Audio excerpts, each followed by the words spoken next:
Dominique Anglade, bonjour et merci d'avoir accepté l'invitation à partager ton parcours et ta vision avec la gouvernance au féminin. Dominique, tu participes très activement à la vie collective.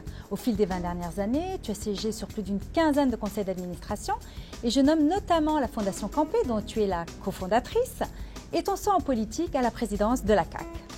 Ton apport a d'ailleurs été largement souligné par plus de 25 distinctions et la plus récente et la plus marquante ayant été celle du Forum économique mondial qui t'a nommé au rang des jeunes leaders mondiaux. Tu as débuté ta carrière d'ingénieur chez Procter & Gamble en 1996 où tu as rapidement gravi les échelons. Par la suite, de 2005 à 2012, tu t'es joint à la prestigieuse firme McKinsey & Company où tu as conseillé des hauts dirigeants de grandes entreprises. En 2013, tu es nommée présidente directrice générale de Montréal International et vu ta passion pour l'international et ton souhait de redonner à la société, on dirait que ce rôle a vraiment été fait pour toi sur mesure.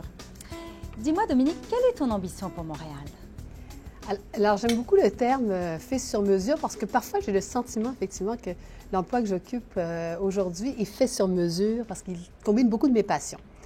Et une de mes passions, effectivement, c'est l'endroit où je vis, c'est Montréal. Je pense que l'on a une ville qui est extraordinaire, mais qui est un secret bien gardé. Et si j'avais un souhait profond pour Montréal, c'est que, on soit plus conscient de la force qui nous anime, de ce que nous sommes. On n'a pas besoin d'être modeste, parce que la modestie est un défaut, je ne cesse de le répéter, mais je le dis encore, on doit vraiment tabler sur les forces de Montréal, sur les forces que sont la créativité, l'innovation, notre capacité inventive et les faire connaître. Et très souvent, un des enjeux que l'on a, c'est de faire connaître Montréal. Parce qu'une fois que les gens découvrent Montréal, ils sont très heureux d'y être. Ils sont très heureux de découvrir et d'apprivoiser une ville qu'ils ne connaissaient pas.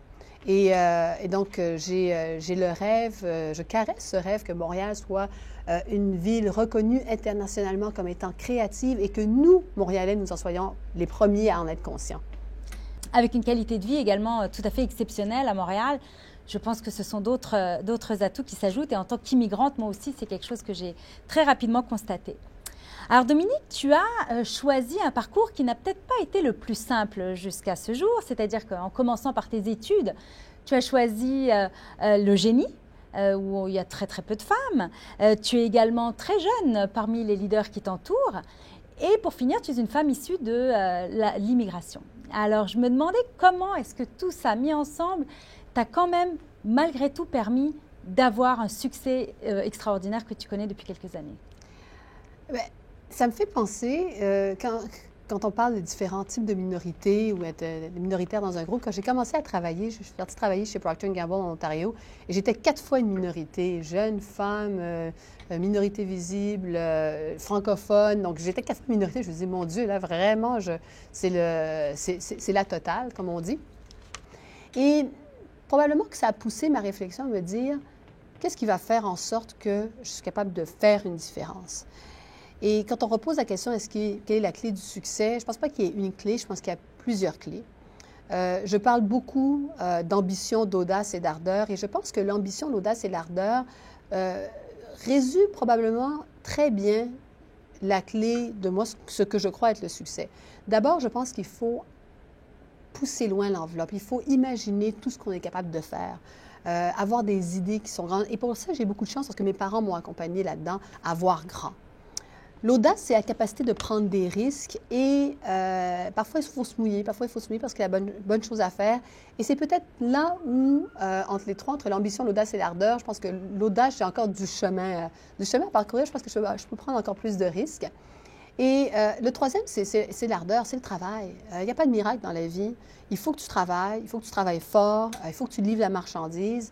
Et puis, à un moment donné, ça va finir par payer. Mais il faut que tu combines tout ça à différents moments donnés dans une vie pour arriver à tes objectifs. Et peut-être que je vais quand même mentionner le fait que savoir clairement qui va t'accompagner dans ton chemin, c'est important également. Parfois, on est accompagné avec les mauvaises personnes, d'un point de vue personnel, d'un point de vue professionnel. Choisir les gens qui tiennent ta main tous les jours dans ta route, c'est vraiment important. Mais tu as mentionné tes parents. Quelle influence ont-ils eu réellement dans ton parcours? Une énorme influence. Mes parents ont été des gens, alors tout à l'heure, tu mentionnais toutes les applications que j'ai eues, mais je n'ai fait que suivre ce que mes parents ont fait. Mes parents étaient des gens extrêmement impliqués dans leur communauté, qui se battaient pour des idéaux.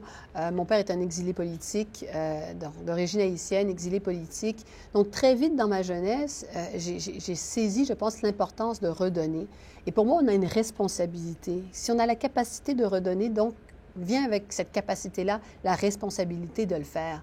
Et jamais que ça me serait venu à l'idée de ne rien faire et puis de ne pas redonner à la société parce que mes parents m'ont trop donné pour que je ne redonne pas. Donc, c'est dans ton éducation, dans les valeurs fondamentales de ta famille, finalement. C'est dans mon ADN. Ouais. D'accord. Ouais. Est-ce qu'il y a d'autres gens qui, au fil des années, t'ont peut-être influencé, mentor, coach ou autres, qui ont eu un impact? On parle beaucoup du mentorat, puis on demande souvent, le mentorat, est-ce que c'est important? Je pense que le mentorat, c'est important jusqu'à un certain point, parce qu'il y a des gens qui t'accompagnent et puis qui te donnent des conseils qui sont pertinents ou qui peuvent être moins pertinents, peu importe.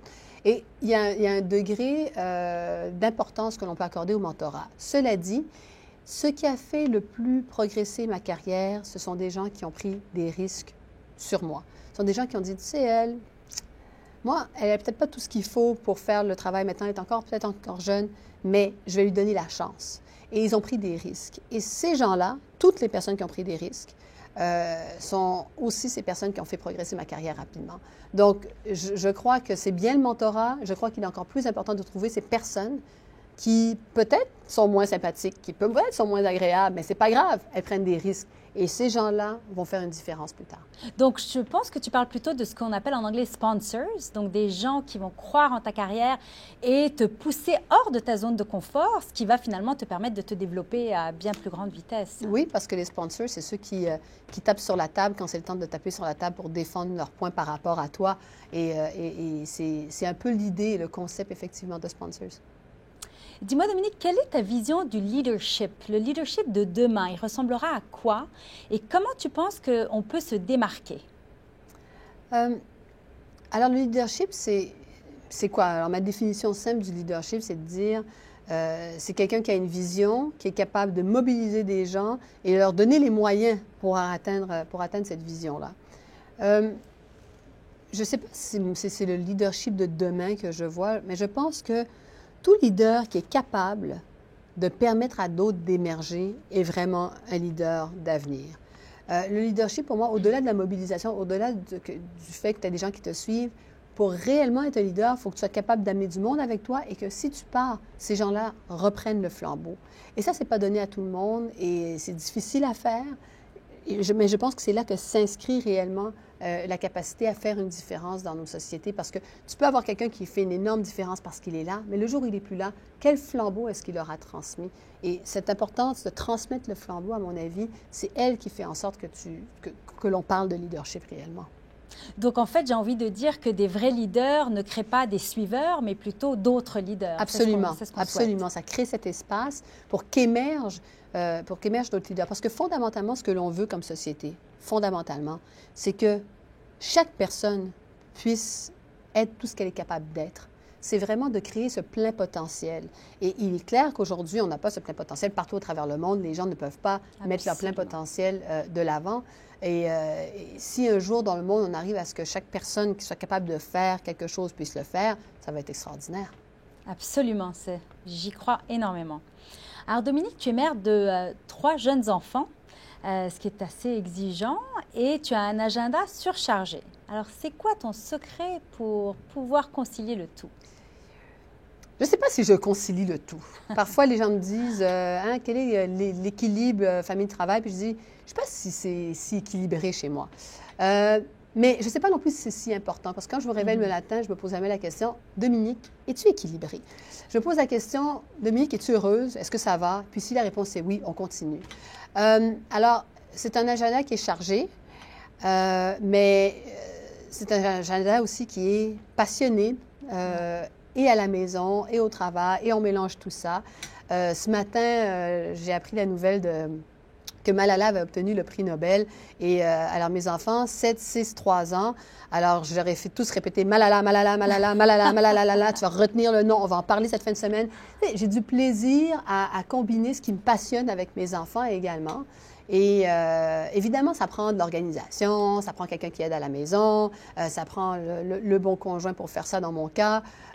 Bon, ça prend tout ça, mais ça prend d'abord et avant tout un bien-être, un bonheur, aimer ce que tu fais.